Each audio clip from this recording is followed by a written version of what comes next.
This is unbelievable, my friend. Suddenly, Raider Nation has been bombarded with two pieces of news no one expected. First, rumors of a trade involving Jakobi Meyers, the Raiders' most reliable wide receiver, being sent to a historic Bay Area rival. Does that make any sense? I'll show you why this idea could be a complete disaster. And as if that weren't enough, the situation is even more heated with the arrival of a veteran quarterback who has just discovered his worth. Does it seem like a small move? Don't be fooled. There's much more behind this decision. But before I reveal the full story, like it, activate the bell, and subscribe to the channel, because what I'm about to reveal now will move every fan in Las Vegas. Rumors of a trade involving Las Vegas Raiders wide receiver Jakobi Meyers are circulating, and one of the most surprising scenarios involves him being sent to their Cross-Bay rivals, the San Francisco 49ers. The idea, suggested by Bleacher Report's Brad Gagnon, puts the 49ers as a possible destination for Meyers, generating speculation among fans and analysts. At first glance, the trade appears to be a win-win situation. However, upon closer inspection, the idea of sending Meyers to a direct rival may be a move the Raiders should avoid at all costs. Jakobi Meyers has been one of the most reliable pieces of the Raiders' offense since arriving in Las Vegas. With solid performances, he has established himself as one of the team's biggest offensive weapons, reaching the 1,000-yard mark last season and serving as a benchmark for opposing defenses. His ability to create separation, make crucial catches in decisive moments, and be a consistent presence on the field has been vital to their success this season. So,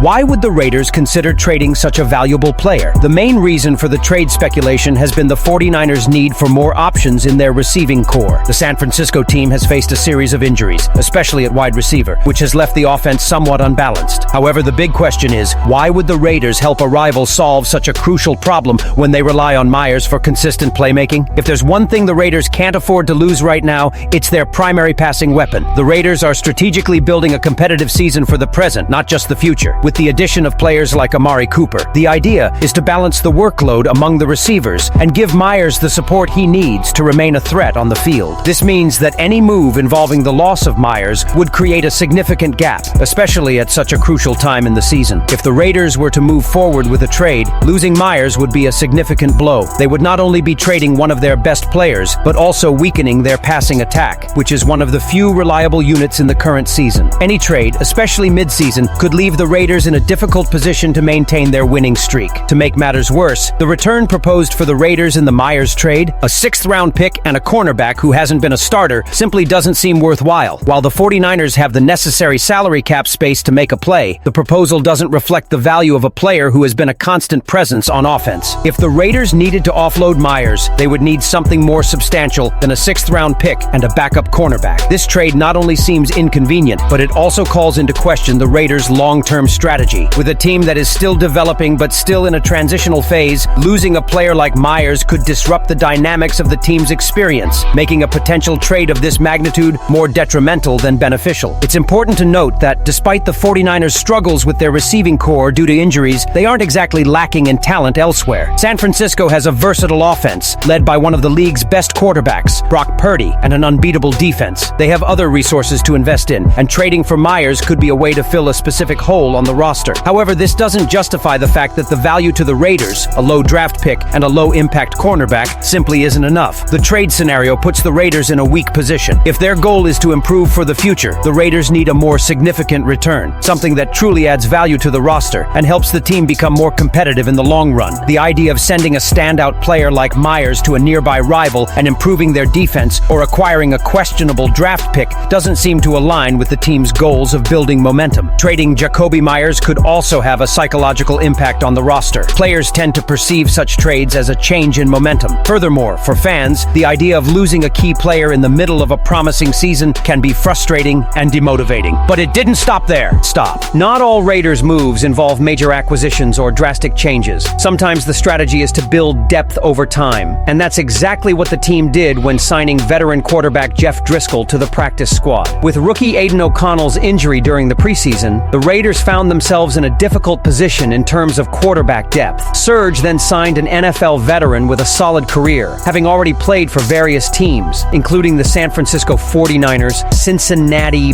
Bengals, Detroit Lions, Denver Broncos, Houston Texans, and Washington Commanders. With his vast experience, Driscoll becomes a useful addition over time, even if his role is more strategic. He's not expected to be a starter, but he offers the Raiders important backup in case of emergencies. In 2018, 2018, he started 5 games for the Bengals, throwing 6 touchdowns against just 2 interceptions. His ability in various quarterback roles and his experience as a backup give the Raiders the peace of mind that they have an experienced arm on the roster, which is crucial while O'Connell is still recovering from his injury. While the Raiders are placing their trust in Geno Smith as the team's primary quarterback, the realities of the NFL are unpredictable. Injuries can strike at any time, and a team cannot afford to run out of options, especially at the most critical position on the field. Driscoll provides that safety net. While his presence on the practice squad doesn't suggest he's a leader on the field, his role as an experienced backup ensures the team won't be in trouble if something happens to Smith or backup Kenny Pickett, who also has a history of injuries. Geno Smith has been a stabilizing presence for the Raiders, and his performance has instilled confidence in Las Vegas. But the move to sign Driscoll reflects the team's prudence in not leaving the depth at the quarterback position to chance. The fact that the Raiders invested in this additional security shows they are considering every possible scenario for the season. Geno Smith's narrative for the Raiders is one of the most intriguing of the season. For a long time, Smith was seen as an average quarterback, but the truth is, he has shown clear signs of improvement. He may not have been considered a top-tier quarterback for much of his career, but his recent performance has raised expectations much higher. The Raiders firmly believe Smith has the potential to take things to a new level, and some league analysts are already suggesting he could finish the season as one of the top 10 quarterbacks in the NFL. His time with the Seattle Seahawks had its ups and downs, but it was also a crucial learning experience. Now, in Las Vegas, Smith has more talent surrounding him than ever before, with receivers like Jacoby Myers and Amari Cooper, and promising prospects like Ashton Jeanty and Brock Bowers. These additions are key pieces in an offense that appears designed to complement Smith's skills, offering him more reliable and talented options to run his game. The expertise of offensive coordinator Chip Kelly, known for his dynamic and creative style, could also be key to success. Kelly knows how to get the best out of his quarterbacks, and this synergy between coach and player has the potential to transform the Raiders' offense into one of the most effective units in the NFL. What truly sets Geno Smith apart from many other quarterbacks is his ability to perform under pressure. He is undeterred by adversity and has proven himself capable of leading the way in critical moments. Now, with the support of a stronger roster and an offensive system that leverages his skills, he can finally reach his true potential. Smith has the opportunity to make NFL history, and the Raiders believe this could be the year he reaches an elite level. With the offensive talent around him and a scheme that favors him, he is in a prime position to surprise the league. Based on the Raiders' recent moves, do you believe trading Jacoby Myers to a Bay Area rival is a sound strategy for now? Or would it be wiser to keep the receiver after his impressive 1,000 game tank season? Also, what's your opinion on the Jeff Driscoll signing and Geno Smith's potential to become a top 10 quarterback in the NFL? Leave your opinion here, and don't forget to like and subscribe to the channel. I'll be back later to update you with the latest Raiders news.